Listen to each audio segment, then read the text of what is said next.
ijuru uko inkike zose zingana. Bwana sifiwe. Ikibazo rusengero rugiye kuba rutoya. Muhaguruke abari ku marembo mukagasi muhagarara. Turakoresha abari muhagarara hato hose. N'abari inyuma muhagarara aho ngaho gutya. Niturangiza dutereza haleluya tuvuze inkike. Mana yabwiye Abisirayeli ngo muzenguruke inshuro 7.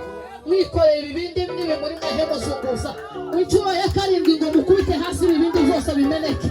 Uzobabwira ukuntu muzobigenza kandi ngo umuntu wese azinjirira hori. Haleluya. Bwana sifiwe. Utera haleluya mu kwizera udahusha. Uko umukristo utazahusha. Tugiye gukora ikintu gitangaje kuri uno musozi kandi abantu bose bazokibona. Aha hazakirizwa abantu ibihumbi n'ibihumbi. Kandi abapagani bari bateye hanze basoza bashaka hano. Kuko hari umuco w'Imana. Imana yamwe mu kwezi kwa 2 nta wundi muntu waje kumvira. Irambye ngo ndakubwiye haguruka usambuka uje mwitorera. Ninangira. Subira gusengaza ku musozi ngira Imana ngo Mana. Ndagusaba ko ohereza basi n'umuhanuzi nje ureke kuncamo. Kuko nje wishwe mpanyumva sizi nimba ukuri. Mana impezi igitabo muri Yesaya 54 ndakomeza irambwira ngo hari ibipfu bibiri. Hari igipfu kimwe kitazacumva hari ikindi gipfu debedebe. Ibyo ngo ni ibipfa amatwi bizavumva ijambo ry'Imana ndivuga. Ndavuga ngo ndasiye ku musozi. Haleluya!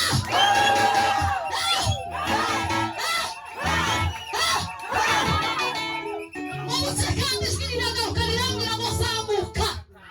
Zamuka ku itorero ryaje ndiko ndakubwira. Kagaragaza bikanga. Ariko cyo mu Imana ituma ngo mugende mu kigo. Abana abantu bataza hano sukubera ntabwo zawe. Ko baramuha. Nta muntu n'umwe udakeneye kuza hano. Ariko abantu babashwe n'isoni za Satani. Akitekerezaho kumva tobasha guhinguka hano. Ariko ureke dutereza haleluya zibohora abantu mu makaritiye yose. Amakaritiye yose azozamuka abantu bavuga ngo hano witorera abandi bose bayakiza itorero riri hano. Itorero riri hano. Uzugana n'umuntu muziranya kumuhamagara. Nimba umuntu utakintu nakimuzamusaruraho. Uzobireke. Uzahane wose kandi wapeshira agaciro. Asanga namuzeha amavuta nayo bafite. Reka n'ubundi dukomeza mu murimo w'Imana.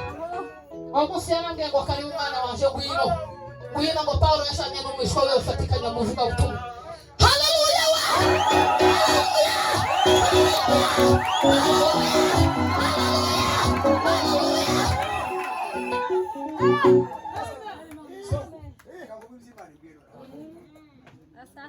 Warasenze ubushizemo gisegera muri kakazo kefira kwa muze. Muzi by'Imana yavuze bizasohoye. Imana irambwiye ubunyire ngo mbabwire ngo twagaza turi nk'abantu bakadusunika inyuma. Bakadusunika inyuma. Utwabyumureye kwambuka kageze. Azabanza gasubira akamasi. Yego tugeze ku. Imana yambwiye ngo nukuri tugiye kugera kuri kandi bizamenyekana. Amen. Nakabicara gato. Aricyo ngiye kuvuga. Nababwiye ngo ndabaheze indirimbo mu ruhare. Mwitonde. Mwihangane gato.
Imana kuko uri Imana ikiranuka ineza yawe n'ubuntu bwawe amaze dukomeze tugendere mu gicucu cy'amababa yawe Yesu Mwana w'Imana data turagushimiye data turaguhimbaza nta kindi twavuga nta kindi twabona dawe urakoze Mana urakoze sanga Imana sanga Imana dawe w'Imana dawe bugingo dawe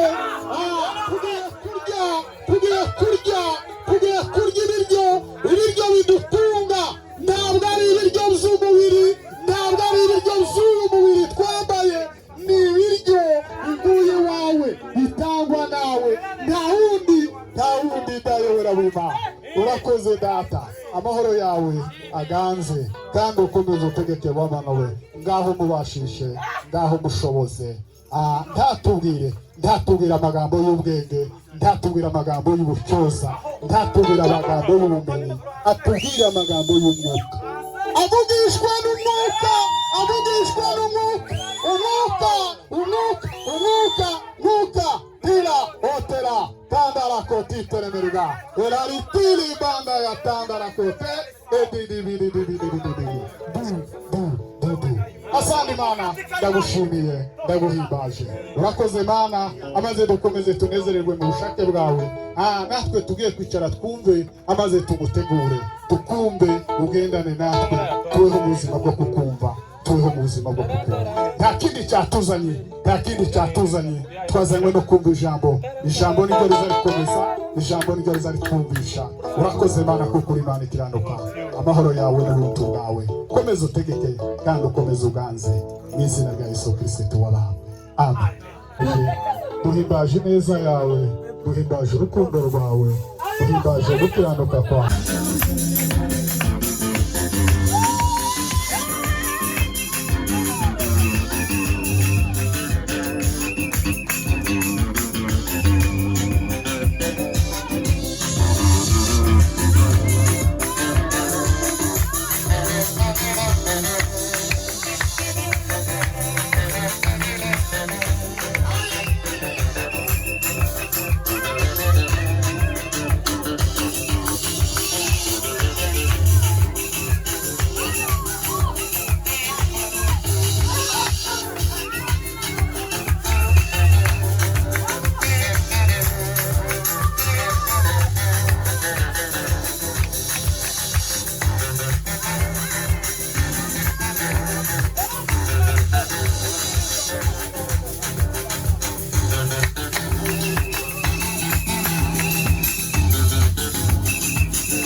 mureba abana basore n'ubundi kanisa tumwe abana basore Bwana sifiwe aba basore baracavamo abagabo bakomeye muze mubashigikira cyane Bwana sifiwe aba baracavamo abantu bakomeye tureba jewe kuri goma uyu Yaranzwe mu bwato barabakristo banje bicaraga kuri ziriya ntebe z'inyuma z'abashi none ubu nyine bamaze kuvuga ubutumwa bene wabo basigaye abwiriza rishya Bwana sifiwe kandi niko zabitumeze amen Bwana sifiwe sa nukumwa uyu tuwa bakita umutima bagaza uwo president w'Imana nukuvuga ngo abana muzamubareka banize niba ubona abana baneze jewe ngira abakobwa batatu bakurikirana ariko murari hano narabwiye ngo aho nzaba niho uzaba Imana yanje niyo mana Bwana sifiwe nukuvuga ngo uzubyina umukunda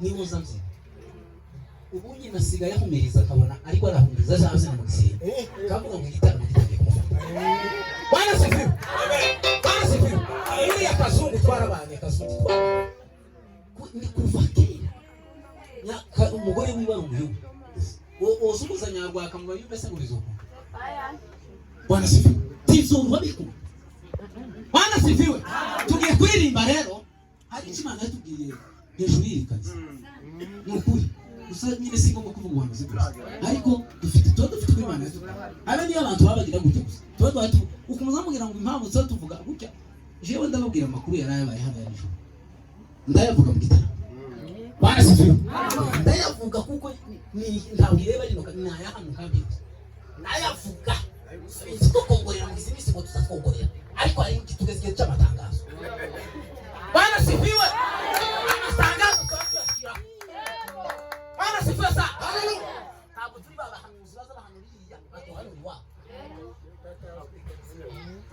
aba bahanuzi bato twe turacyari bahanuzi bato twabwira ngo turi baye sa turi babika abayewe abana humu Bwana sifiwe ariko nyine bamuzenga ni kabaye saya n'abayemye Bwana sifiwe n'abadaniye tuzamura ibiganza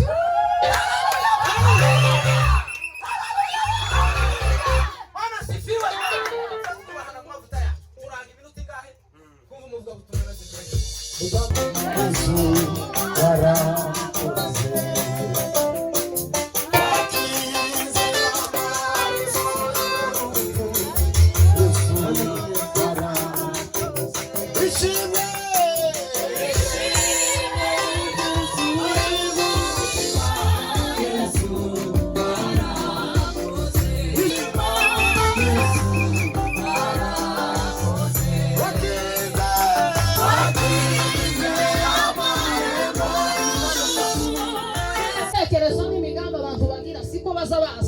hari imigozi iri mu gufata abantu bagafatwa mu izina rya Yesu tugiye guhagarara kandi umwuka yambwiye ngo aho muhagarara mugasenya bazinjira uko inkike zose zingana Bwana sifiwe ikibazo urusengero rugiye kuba rutoya muhaguruke abari ku marembo mukagasi muhagararaho turakoresha abari muhagarara ahantu hose n'abari inyuma muhagarara aho ngaho gutya niturangiza dutereza haleluya tuvuze inkike Imana yabwiye Abisirayeli ngo muzenguruke inshuro 7 mwikoreye ibibindi nibi muri mahema zunguza inshuro ya 7 ngo mukubite hasi ibibindi byose bimeneke bazobabwira ukuntu muzobigenza kandi ngo umuntu wese azinjirira hori haleluya Bwana sifiwe utera haleluya mu kwizera udahusha nkuko umukristo utazahusha tugiye gukora ikintu gitangaje kuri uno musozi kandi abantu bose bazokibona aha hazakirizwa abantu ibihumbi n'ibihumbi kandi abapagani bari bateye hanze basoza bashaka hano kuko hari umuco w'Imana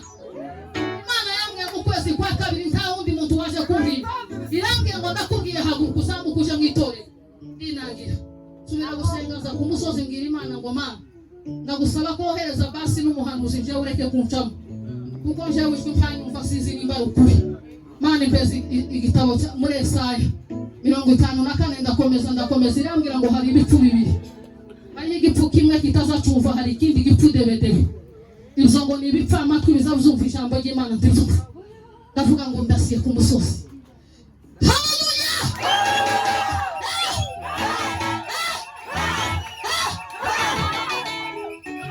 kandi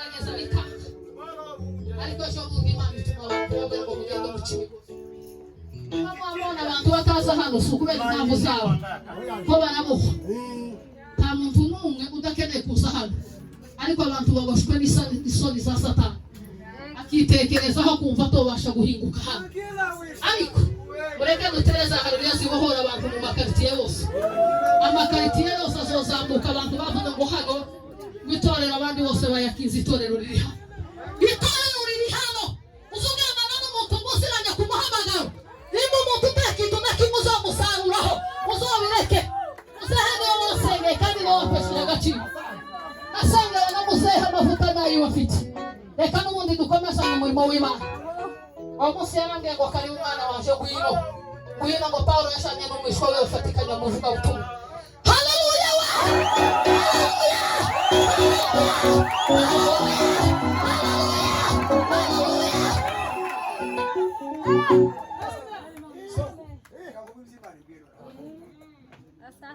warasenze ubushizemo gisengera muri kakazu kefira kwa muzehe muzi ibyo Imana yavuze bizasohoye Imana irambwiye ubunyine ngo mbabwire ngo twagaza turi nk'abantu bakadusunika inyuma ngo twabyibura yo kwambuka akagezi azamaza agasubira akamasi ngo tugeze kure Imana yambwiye ngo ni ukuri tugiye kugera kure kandi bizamenyekana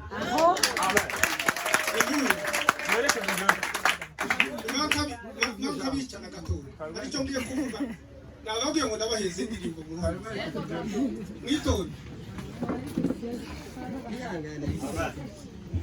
mwihangane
tugiye gukora akantu gatoya. Sicyo wari ugiye kuvuga? Wagize ngo sivanyere ko se uko kera natangije.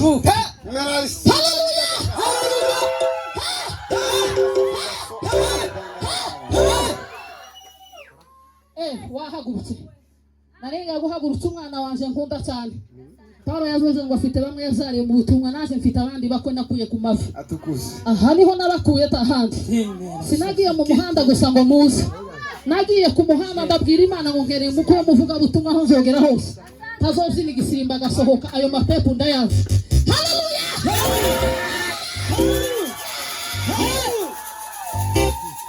Igisirimba cyari kigeze ahantu, ariko iki Igisirimba cya kabiri sinzi umuntu twishirije. Hari umuntu wishije nk'akantu kiwe ahantu twari tugeze yamatangira kudukupa.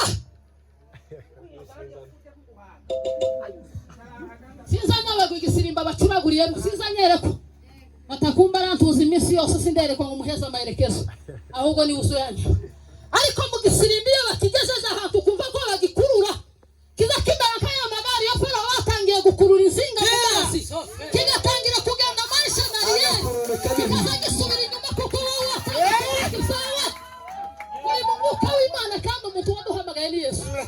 Tugiye kuvuga Igisirimba cyitonze ariko tugiye gukubura ibi bintu wari ugiye gushiramo kandi ndagutangarije ngo igihe cyose uzoshaka gukora ibi bintu ni mu materaniro siziyumanganya habe nubwo bizogenda gute ikintu cyananiye nyakiyo kandi ndihanganira umuntu wose agenda amateraniro.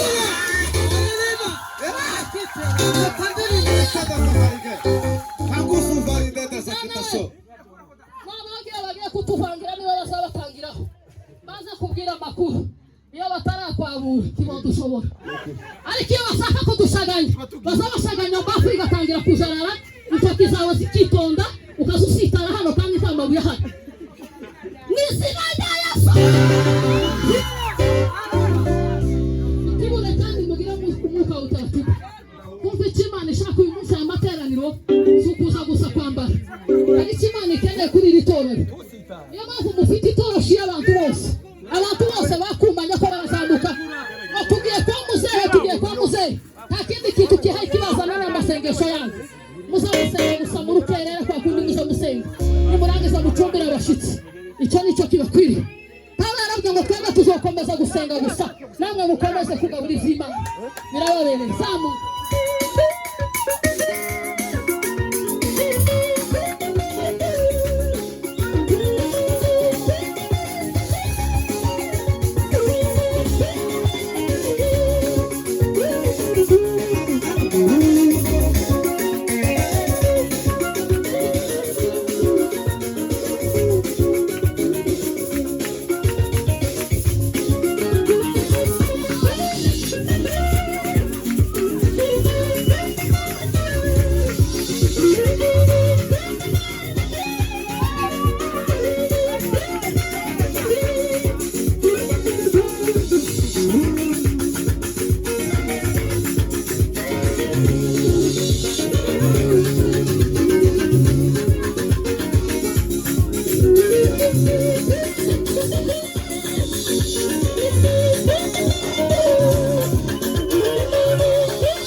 birakureba. Bwana sifiwe. Haleluya. Bwana sifiwe. Haleluya. Sogokuru yahagarikiye kandi turamwemerera kandi yatowe n'abashumba. Ni kuduhagarika kandi bivuze kuko tumenye ko yahagarikiye ejo ntazo zohahagarikira. Kazinga. Bwana sifiwe. Sinarizi ko amabuye aba nk'umuriro. Abaze gwabo nk'umuriro. Nonki birangiza. Neza. Bwana sifiwe. Igirese kumbwira ramwe ngo munsi y'inkuruzi z'umuriro ha. Kora amabuye arahe. Mbona ko umuriro utunguka uraka nta wawucanye. Uraka abantu mbona ko abantu umuntu kazashemba ingata. Abantu bariruka inkambi mbona ko umuriro waka gusarira. Ndavuga ngo sindiki kimana bibaye. Umuntu akiruka bene binyine kumva nyine kama wiruka. Irirango ryama ryaka gusumurira bene uyu nguyu utari umwotsi. Sitantangaje. Ndavuga ngo sindiki kintu kibaye iki. Urakekera wa mucaha munsi uwawe utucecetse uwawe yenga bene uyu muriro ntarabona kuva nabaho. Umuntu akaza kura amagara yiwe. Bwana sifiwe. Shikirambira ngo ibintu urabibonye ndabibonye. Atazaza kubwira amakuru y'uyu muriro. Tegereje ico kintu kizaza kuvuga cy'uyu muriro. Pepere de Bwana sifiwe. Abantu ni baramsa. Reka tutangaza haleluya. Tawaniza. Bwana sifiwe. Tugiye gutangaza haleluya. Namenye neza jewe muri je. Haleluya yishikana by'abadayimoni. Ikice n'abanyina. Ikicwa n'ibyabivuga gusa. Ndazizera kuko zazikora. Amen. Ndatanga haleluya. Ndabakubera umwanya n'ukuntu ibintu mpamwe zipa ndapawushya mugatunga cyo nadutaka kitaka tredevi bandake twomutwe turanda guteraza ando megari kusoferia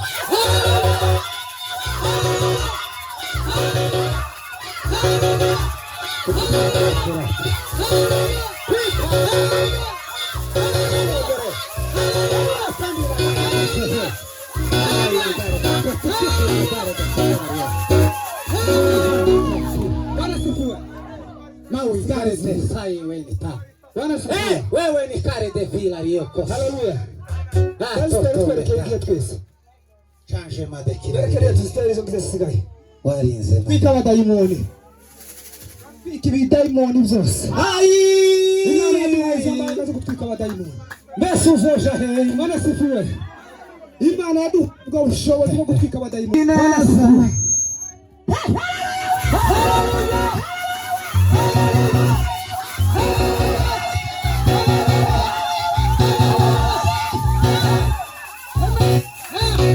Nadukubitira mu mukunga rero. Wamukubita umukunga akuririmbiramo.